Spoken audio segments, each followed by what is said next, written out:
Good morning. You have tuned into Just the Facts. Thanks for viewing today. I have in the studio Donna Krivigorsky, and I hope I'm saying that right, Donna, who is running for at-large position for the Duluth School District. Thanks for coming in today, Donna. Thank you so much for having me. Nice to have you in here again. It's not much longer before we have an election. November 7th is the election for school board candidates and city council. And so I want you to tell me, why is it you wanted to run for school board, and what are some of the things that you've witnessed as you've gone to the meetings, and how you could make some changes if you were elected? I would like to run. I'm running. I would like to be elected to bring our financial health to our district and represent the people of Duluth, and actually be the voice for them and be their true representative. So if somebody comes with a problem, I might direct them or help them and be 100% there for them. And I would like to bring a financial health. I would like us and our district to have a healthy bank account and actually moving toward and implement all the programs that we are talking about. Unfortunately, we cannot do it without money, and that is my main goal. Okay, so I know from our earlier interview that we have disparity between the east side and the west side.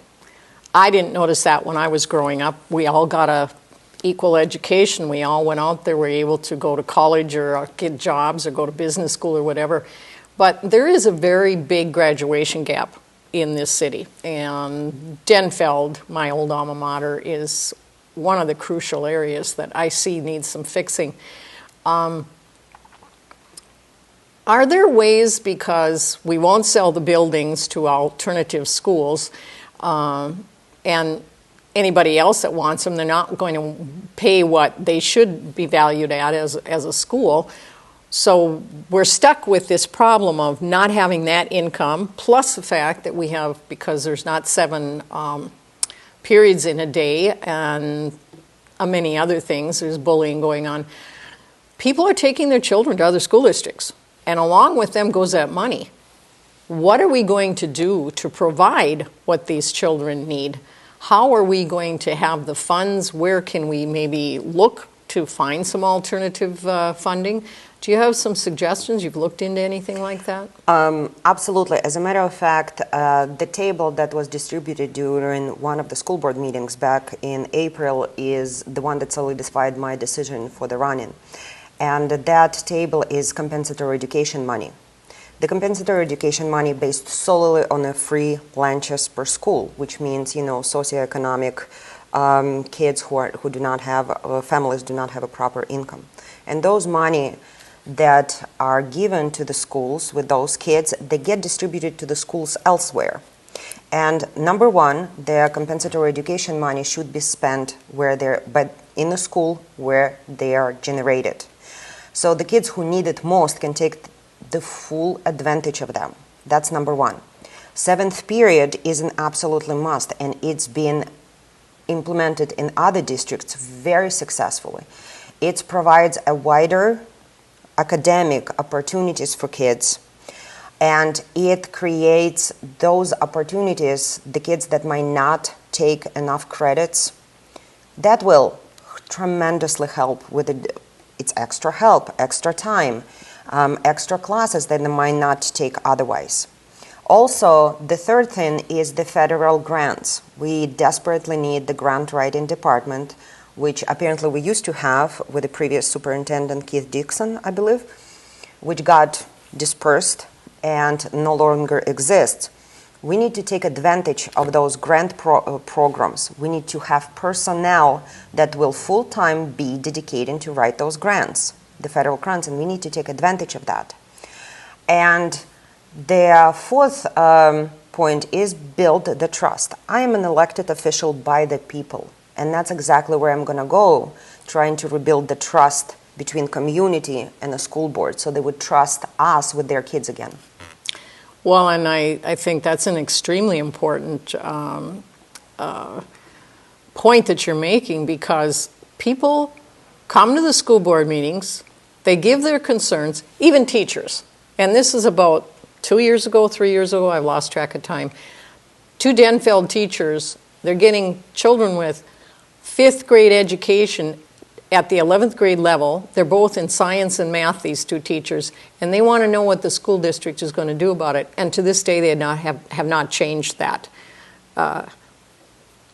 There's been no effort really to get those kids up to speed before they get to the 9th grade. And they're coming out of the Western schools and coming into Denfeld, so they're coming from Lar MacArthur and Stowe, and I'm not sure where else they come from, but they're coming there, some of those kids, with a 5th grade education in 9th grade.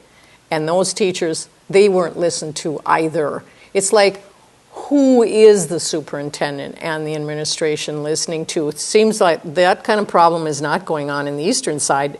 Maybe it is, but it's not as pronounced. It's not as widespread. So I understand, too, from one of the last meetings I went to, that the superintendent said, well, those funds don't have to stay at Denfeld. And the parents were asking, why aren't they? And he said, well, they can be dispersed to other school districts. If the greatest need is out there, they should stay there, you would think? Absolutely. So the reason why there was a change in law and compensatory education money, there was one word that has been changed, and that's the kind of consequence of that one word. From the funds received must stay in a school generated to may. May. That is one word that created this whole wide problem that we are right now paying for. And I think the disparity is huge. Yesterday was the student forum where the kids could come in and ask the questions. All the candidates that are running, it was incredible to see these young people come and actually express their problems. It was heartbreaking at the time. Like, I teared up a couple of times. And the thing, we as adults, we as administration, me as elected school board member, I absolutely need to be explained to them and help them to find the pathways to resolve those immediate problems. Because while we are talking here, they're studying and they are graduating. And the funds, going back to the original question about support to the teachers, in order to provide the support, we need money. And unfortunately, as harsh as it sounds, we cannot afford right now. We are scrambling. And the main point of my campaign is bringing us to the financial health, where we don't have to cut teacher support. We don't have to cut student support. We actually can afford to make them successful. We can provide these different styles of teaching. One girl was saying she's not good at lecture style teaching. Well, in order to provide her a different, maybe a class with a different style of teaching by a different teacher, we do need funds for that. And it was heartbreaking to see bright, brilliant young girl, simply because it's not, you know, she has a hard time with one style, she cannot succeed. And it shouldn't be a problem. Well, you know, okay, say we get a grant writer. We're going to have to pay for that grant writer. That would be interesting. We won't go into where we're going to get the funds for that. However, how long does it take if you do apply for grants, be it federal or even private funding? How long does it take before you get some results on that so that you can expect that money coming in?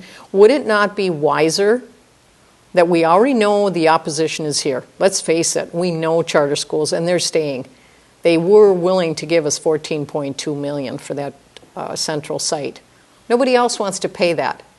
If we go into selling it to a private entity, we might have to tear down some of those buildings because they don't want to pay the cost to dispose it. We should have taken it. So, oh, sorry. Okay, you jumped the gun, that's fine. So what you're saying is that could provide the funds of some of these needs that we had for the, and maybe then the bleed out, which takes about $10,000 per student, won't be going into the other districts. It sure seems to me that it would be the best solution for right now, the short-term solution for right now. I think that policy is outdated. I think we need to revise it because in particular case of Edison, they were open for the different conditions, like capping the number of students that they receive, or if special interest group would so inclined, we could have asked their teachers to be unionized. That seems to be an argument against charter schools. Whatever, people forget that charter schools, they're still public schools, and their employers are public employers. And that misinformation, it's not a private entity. It's charter schools are not private schools. We pay for them with our tax dollars. Absolutely. That's right. Absolutely. And they were willing to go and negotiate the terms. And maybe we should negotiate for a change terms which are favorable to us as a district. And be a little bit smarter, just draw from the past, from the history, and be smarter about the future decisions. Well, I understand there's a term out there by the opposition that they want to be cheerleaders for the administration. I'd like your take on that. Well, it's actually, it's a quote. The word cheerleader was a quote. It was repeated twice by two candidates, that they were going to be a cheerleader, quote, beginning of the quote, cheerleaders for the district, end of the quote. And this was at a public forum, so other people heard this? Yes, okay. It was at the public forum, absolutely, labor. So that, I think nothing is wrong with being proud of your district. I'm very proud of the programs that we have. I am trumpeting to the friends, and I'm more than happy to share on the Facebook and with my friends in the phone conversations about the immersion programs that we have, about the nature playgrounds that we have, about the parents and how they organize. There's nothing wrong with it, but you cannot be blinded by that. It's a very healthy balance between be proud and blindly close your eyes and just say, oh, everything is hunky-dory, we are great. It doesn't seem to me to be a common sense. You have to be realistic. You have to be realistic about problems that you have. And at the same time, celebrate the achievements. And unfortunately, just celebrating the achievements is not going to do us any good, because we do have a huge disparity between East and West. We have the graduation rates are down for certain groups since 2014 by 10%. And I'm particularly talking about American Indians. They are down from 2014 if you take a look at that. So for me, it's absolutely dire situation in that retrospective. It's just you have to balance, you have to be realistic, and you have to have a common sense. And that's what I think I can bring to the table. Well, you know, when people are standing on the sidelines and cheering, there's a winning team and a losing team. Okay. So, what about all these on the team that aren't winning? What good is cheerleading doing for them? And that is, I think, something that is blindsided by the attitudes that have been on that board. As you know, I monitored for many years, taking a reprieve from it at the point in time. But I saw that going on. It's like, there's a thing that I learned when I was a kid, and it's the monkey sees no evil, he hears no evil, he speaks no evil. So he's cheerleading for right. No, he's cheerleading for wrong for the most part. And it is time to stop that. We do need people like yourself who are willing to speak up and not be afraid to point out what the problems are, and then get in there and work and try and do some of that. What are some of the things that you've seen since you started running at these board meetings that are not what we just talked about, that you might have some solutions to the problems? Well, for starters, I just want to make a comment on the previous, what you said. I think that monkey speak no evil, hear no evil, sees no evil, is precisely the reason why the parents exercise their choice to choose other schools. Because if me as I'm not only a candidate, I'm a parent, I exercised my right choice of school because my home school is Homecroft, and I took my kid to Lowell. I'm taking my kid to Lowell currently. When they, as a parent, as a constituent, when they see and they have a choice, would you go send them to the healthy environment, which is realistic? Yeah, they do have a problem, but they have successes. Or you're going to send them to something that completely refuses to acknowledge the problems that are going on, and everything is just, front and, saving the face, I believe the expression is. Yes. So that it might be one of the reasons why the parents exercise their right to take their kids elsewhere.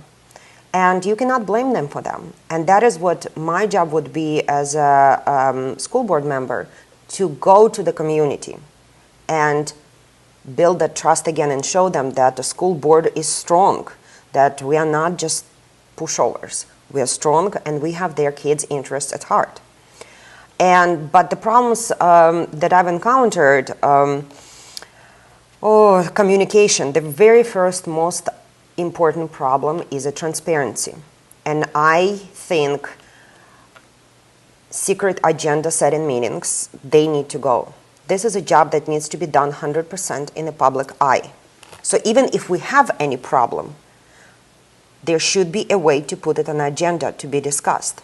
Because seventh period and grant writing and all of it, it's all great ideas, but if as a member of the board I cannot put it on an agenda to be discussed, they're useless.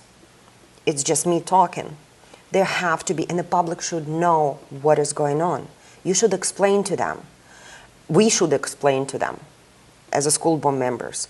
And if some members ourselves don't know what's going on, then how the people can trust us? How can you fix the problem if you do not know what the problem is to begin with? Exactly. You're being kept, and I saw that from Gronseth in the past, and I felt he should be, and I asked for his resignation. I felt he should resign or that he should be fired, and nobody wants to do what needs to be done. I don't know when he came on as the superintendent, but 2014, now that's 3 years ago. I think he's been on as superintendent about 5 years. I could be wrong. But if the graduation rates in the Native American population has been going down, I think we need to look at the head of the board, the head of the administration, which is Gronseth, and say, you have some responsibility to all. It doesn't matter who they are, but everyone that's in this district. So I think I would not argue that there is one single person at fault. I think if there is a person there is a whole support system to that policy, to that decision-making process. And that's what we need to revise. We need to revise the whole system, how we are doing things. We need to be more honest and open. And very, very sure. Yes, certainly.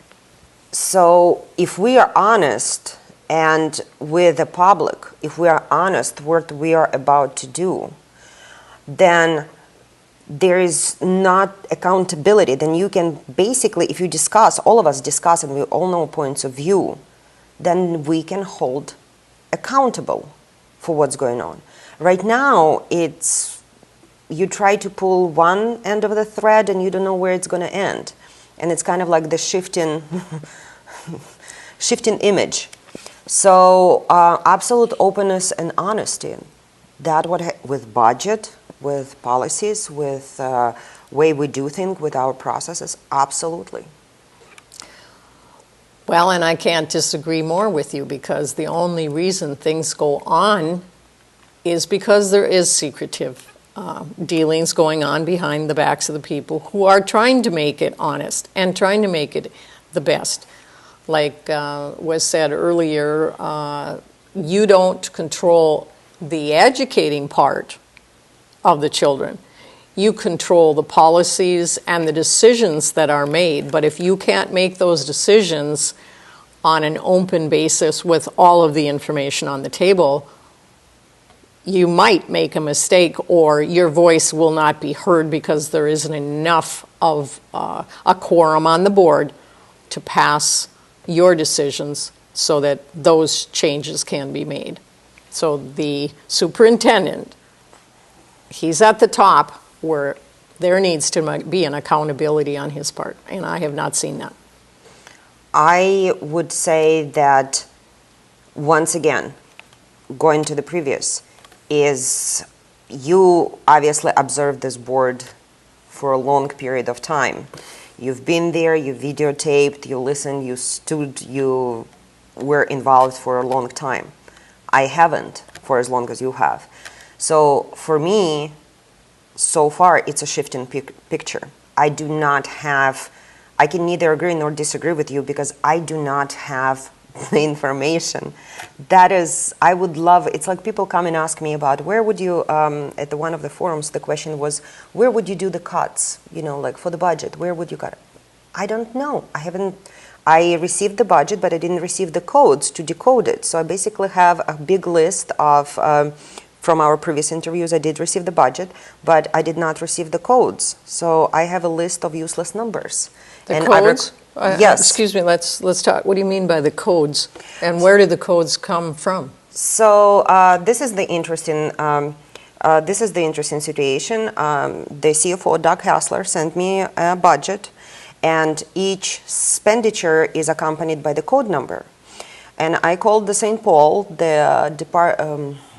the school board association, and I asked them, and they said that state have their own, but each district have their own, which they cross-reference in a manner that called crosswalk. And it's a public information, and I should request it from my own district, which I did, obviously, right that second, that same day that I received the budget, and I haven't received the code since. So it's a list. How long ago was that, Donna? 2-3 weeks, something like that. So, sounds like deception to me. We don't want to Yes. give the information that is necessary for you to understand what you're dealing with. Mm-hmm. This is what I saw. Absolutely. Well, that is. I'm trying to be also positive here, and I'm just trying to say that they were very busy. But for me, the code should be in a PDF file. It should be sent, pretty easily. It should be readily available, like here what it is. But going back to the original question is, I cannot make a statement. I cannot make, and it's been very hard this election. If I'm the type of the person, if I speak something, I absolutely stand behind my opinion. And I'm open to the others' inputs. I'm willing to take other points of view, and I'm pretty open to suggestions. But if I don't have a full list of information, if I don't have a full picture, I'm not going to just speak that we're going to do cuts here or there, or we're going to change administration here or there, because I don't have information. And that's what's been very frustrating during this election as a candidate, is simply obtain information. Because anybody can make promises during an election. Anybody can. We hear that all the time. Well, I will be for a change. I haven't heard you make one promise yet, and that's fine. So I'm going to be, odd one out. But I'm not going to promise anything unless I know I can deliver it. It's just that how I'm going to look to my constituents in the face later on, after November 7th. And that has been one of my hardest things during this election, is actually get the consistent information, consistent pictures. Well, I know what you're facing because I've been there. I was there for a long time, and it's difficult. I mean, yes, who of us, maybe I shouldn't even say that. Many people make decisions without proper information, and then they find out, they made a major mistake. But sounds to me like you know what you need to make decisions, but they're withholding the information from you. And this is deja vu. I heard that for 8.25 years, so I understand that one completely. I would like you just in the last few minutes to talk about, real quickly, the major problems facing this district. And you don't have to make any promises about what you're going to do, but just let the viewers know the major problems facing this district, and that you will get in there and do the best you can and get the information as best you can so you can make those decisions. Number one problem is budget, and I cannot stress it enough that we're in desperate need of their going line by line over that coded budget, hopefully decoded, and see where we can do and how we can move on as sound decisions, on responsible decisions with the taxpayers' money. Second is graduation rate and achievement gap. It's absolutely must to address it as soon as possible, because as I said yesterday at the student forum, those kids do not have a lot of, the time is ticking. They're graduating, it's their future, it's their lives on the line, and we need to provide them the best option possible. And whatever they choose, college, trade, but they have to have options. They have to be able to make this decision, and we should provide them. It's our obligation, it's our job. That's the job I'm applying for. And the last one is, or the first one, whatever, it's in no particular order, the third one is transparency. We have to go to the community trust, talking to people, getting teachers of color into our district and make them want to stay. Go and ask groups and parents trust us with their kids again. Build a relationship with community. And I think transparency is the way to go. Honesty is the way to go. And I can't agree more. Well, I have to thank you for wanting to run, because the job that you are seeking is going to be a big responsibility. And I know you have 2 young children, but it's commendable that you're willing to run. And I just want to tell the viewers that you now have a job to do. You have the responsibility to elect people who are going to make the changes. How will you make those decisions? Will you have some organization telling you who to vote for, where the most money is spent to get those candidates elected? What are you going to do? You, the voter, are you going to go to the polls on November 7th and vote? Or are you going to have some excuse why you forgot? Please mark your calendars and make sure that you go to vote on November 7th. Polls open at 7, and they're open till 8. And if you can't go to the polls, then go out and do absentee ballots. You can do that through your county, and you can do that through the city. So, Donna, thank you so much for coming in and expressing your desire, and I just hope you're successful on November 7th. Thank you so much for having me. Thanks for coming in. Thank you so much.